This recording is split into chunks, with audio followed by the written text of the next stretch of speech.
پاکستان میں حالیہ سیلاب کے باعث فوڈ سیکیورٹی کا بحران سنگین شکل اختیار کر سکتا ہے، تاہم اس بحران کے مجموعی اثرات خواتین کو زیادہ متاثر کر سکتے ہیں۔ لاسٹ فلڈز میں 2022 کے تو مونسون برائڈس کا ایک ٹرم بڑی مشہور ہوئی تھی، جس کے اندر یہ دیکھا جا رہا تھا کہ فلڈ سے پہلے فیملی ممبرس کی تعداد کو کم کرنے کے لیے ارلی میرجز کر دی جاتی تھی لڑکیوں کی، اور تاکہ مینیج کرنے کے لیے ایک کم ممبر ہو، کھلانے کے لیے ایک کم ممبر ہو، تو یہ ایک بہت بڑا خواتین پہ اس سائڈ پہ بھی امپیکٹ نظر آیا ہمیں۔ خواتین بالخصوص دیہی علاقوں میں انتہائی کم اجرت پر کام کرتی ہیں، بعض اوقات تو انہیں بغیر اجرت کے بھی کام کرنا پڑتا ہے۔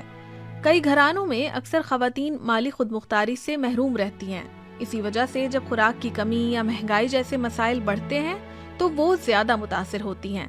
ماہرین کے مطابق ان چیلنجز کا اثر نہ صرف خواتین بلکہ آئندہ نسل پر بھی ہوگا۔ پاکستان میں جو خون کی کمی کا شکار خواتین ہیں، ان کی شرح بھی کافی زیادہ ہے، تو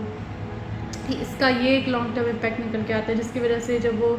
ریپروڈکٹیو ایج میں اینیمک ہیں خواتین، تو جو چائلڈ برتھ ہوتی ہے اس کے اندر پھر ہمیں مالنیوٹریشن دیکھنے میں آتا ہے، بچے کمزور ہوتے ہیں، اس سے ان کی کوگنیٹو ڈیولپمنٹ نہیں ہو پاتی، تو نسل در نسل اس کے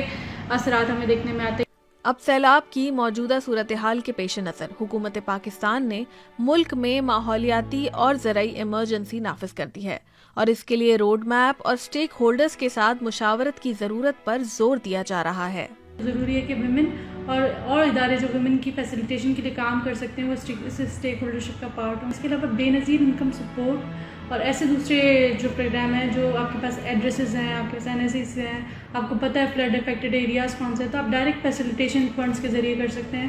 تو فنڈ ٹرانسفر ان کی جو ہے انیشیل شارٹ ٹرم جو ہے فیسیلیٹیشن کا باعث بن سکتے ہیں۔ ماہرین کے مطابق ضروری ہے کہ پاکستان کی فوڈ سیکیورٹی پالیسی 2018 کو موجودہ چیلنجز اور خواتین پر اس کے اثرات کو مد نظر رکھتے ہوئے اپ گریڈ کیا جائے اور صوبائی سطح پر اس کا نفاذ یقینی بنایا جائے، تاکہ عملی طور پر خواتین اور دیگر متاثرہ گروہوں کو بہتر سہولت اور تحفظ مل سکے۔